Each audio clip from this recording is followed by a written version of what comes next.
Hi, Ben's the name, and reviewing rubbish, crappy animated movies is the game. Anyway, since this is my first review, let me give you a rundown of what I do and how I do it. First of all, I will not say the F word in any of my videos because I want people who are like 12 and over to watch this. So no F words, alright? And if there is an F word in it, it's going to be bleep. And since this is my first review, I might stutter, so get used to that.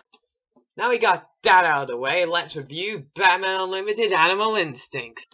Let me just go on to say this is one of the weirdest intros to any animated film I've ever seen, especially for Batman.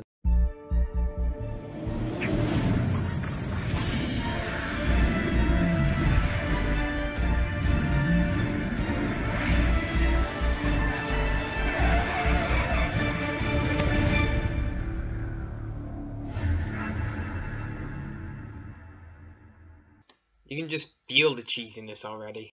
We open up to... Wait a minute. This is Gotham City, right? Wait a minute, that's not right. What the? That's not right at all. This is Gotham City. This is like Metropolis at least. Anyway, we get told that a meteor full of gold will pass by the Earth, and also that Oswald Cobblepot has released the tallest building in Gotham. Quite fitting of his character, actually. At least he got one thing right. Hey, you see we cut to two cops saying that Gotham seems pretty peaceful at the moment, and that there is no sighting of Batman, who they happen to pass by the way.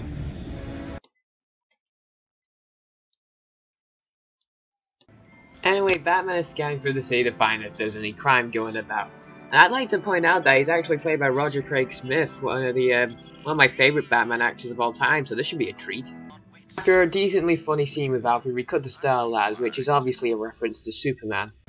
Then all of a sudden he gets robbed by a robot dog! I know this would be weird for most cities, but this is like every Tuesday for Gotham City. After a pretty creative fight scene with the robot dog, we cut to Batman, who finds out about the robbery the dog has committed. Now that just sounds weird, doesn't it? After breaking into Star Labs to steal an unknown device, the dog does acrobats that even Tom Cruise would blush at. After stopping the robot dog, this is what Batman has to say to it. That doesn't belong to you. In the dog's defense, he doesn't really seem that arsed. But anyway, cue chase scene! And that is why he's called the goddamn Batman.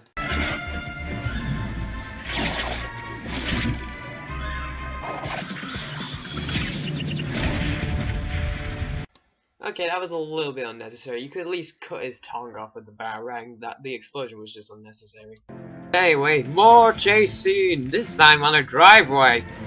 But anyway, yes, the dog attacks the driver crashes, Batman jumps out of the way, and the dog manages to escape.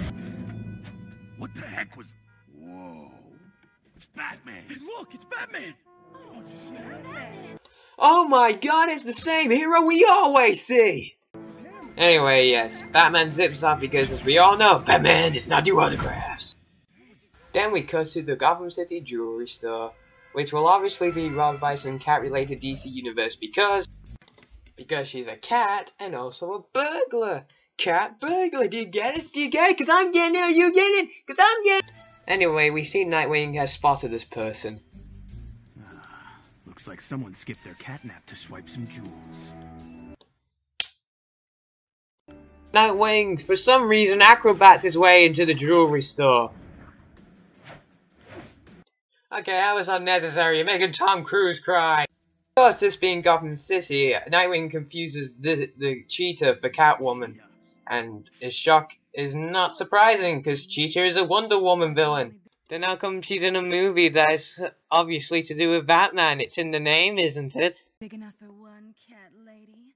It'll make me insecure. Why? You should know by now that nobody likes a cheetah. Oh, come over here and we can hiss and make up. Puns, glorious puns! They're not fun one bit! After another fight scene in which both characters get their ass handed to them, Killer Croc appears out of nowhere. Then again, this movie is called Animal Instincts for a reason. Anyway, Nightwing consults Killer Croc with an insult about his weight because he eats a lot of food in this world, even though in the comics he has been known to eat people. So in case that's people, Nightwing just insulted murdering people. After getting his ass handed to him again, the Flash of all people appears out of nowhere. I'm just as surprised as them why he's in a Batman movie and not in a Flash movie. Oh, great. What are you doing here? Going to have to agree with Nightwing on this one, the Flash is the most annoying character in the film. After explaining why he's here, which is a pretty valid reason considering all things, the Flash decides to show off his powers for some reason and have a little chat with Nightwing. It's cool, right? Nope, not even a little. I don't need your help, I was doing fine. Yes, Nightwing can do fine on himself because he's been trained by Batman, and he's also funny, unlike Batman, which only makes pretty rubbish puns, but aside from that, Nightwing is one of my favorite DC characters. He's like the mixture of Spider-Man and Batman. So why make him seem dead grouchy? I hate it when people do this with Nightwing. Anyway, Flash thinks he can take on the Killer Croc, but little does he know that he's gonna get his ass handed to him, which is actually a really enjoyable part for me. Oh, that was good. Let's watch it again in slow motion, shall we?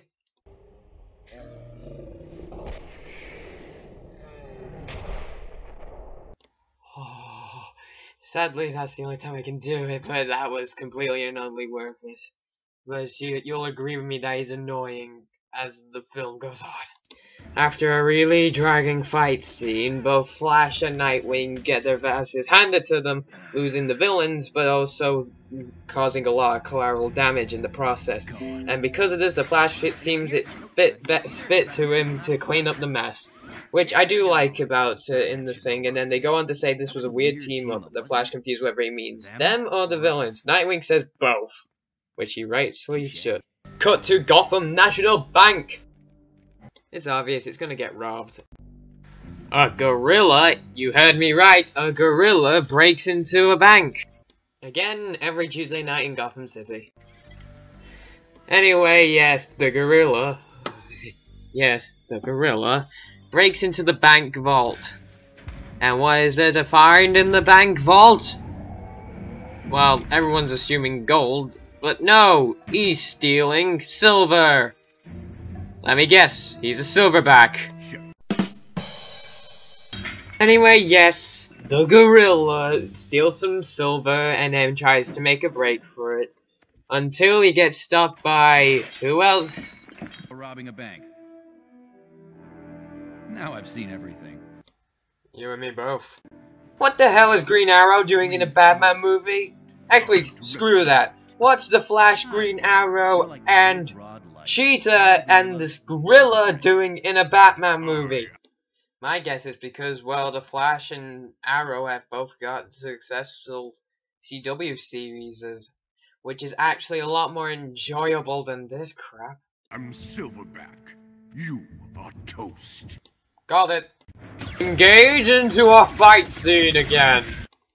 Since this is a pretty long fight scene, I'm just going to skip to the most important parts.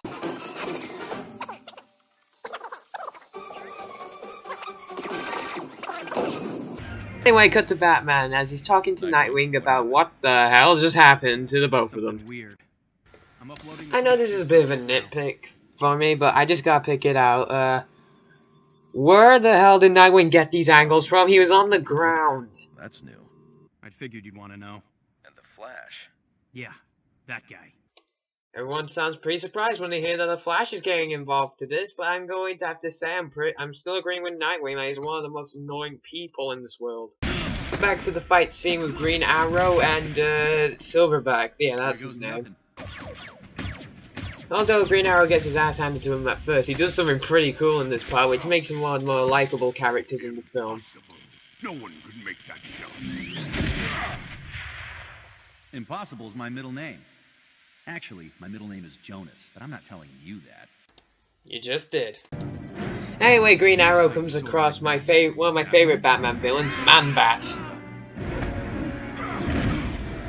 Good thing this is a kids movie, because if that actually happened to someone, they'd wake up in a hospital with a broken back. Anyway, Silverback explains who they are and what they're doing, and that their group name is called the Animalitia, which is one of the most dumbest supervillain club names in the world. Even Green Arrow points this out. So this Batman finally shows up after being not being shown in his own movie for a couple of, well, not a couple of minutes, a lot more than just a couple of minutes. Another fight scene ensues. Hopefully this one doesn't last as long, as the fight scenes are actually starting to get a little bit boring. But don't worry, another one's coming up with the Robot Tiger and the Robot Dog again from the beginning. Silverback tries to get away, Batman stops him, Man-Bat tries to get away, but Green Arrow stops him. The robotic saber-toothed tiger arrives. Yeah. Again, another Tuesday night for Gotham City. What is that? Back up. Why are they all staring at each other? Is shit gonna finally get real? Sadly, no, because another fight scene kicks in, and I'm gonna tell you right here, right now, it gets a little bit tedious after the fight scenes, and a robotic bat shows up. Yeah. The villains take their leave, and the fight scene continues.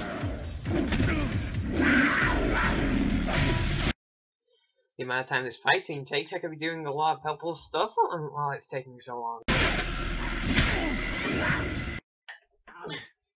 on, I can do this. I can knock her up.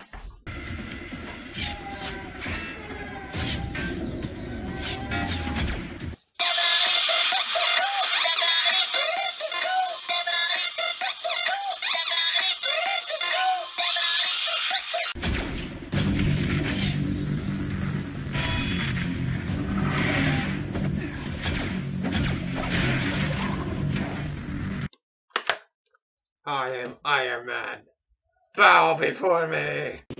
Okay, so you don't have to view any more of my stupidity and insanity. To make a long story short, the robot tiger escapes with the robot bat thing, and Green Arrow asks the question, is Gotham always this weird, or is something going on? And Batman just leaves him, which he normally does, but in this situation, I think it'd be more better if he actually cooperated with Green Arrow. But I think Batman's a little bit of a douche in this world.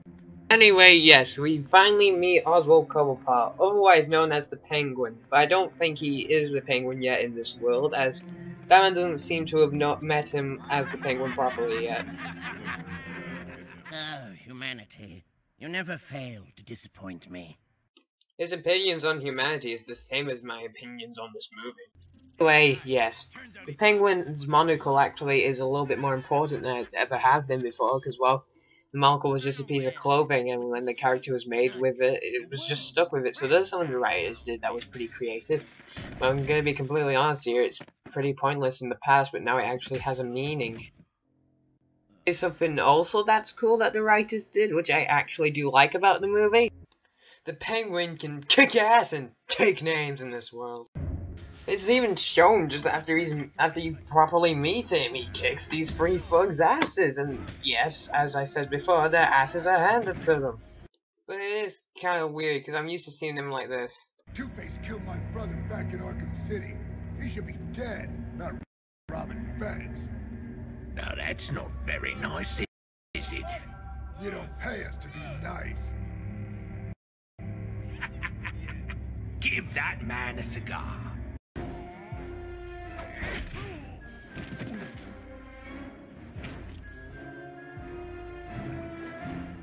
Thank you for the exercise, gentlemen. I found it bracing. And that is why the Penguin is the best villain in the entire movie.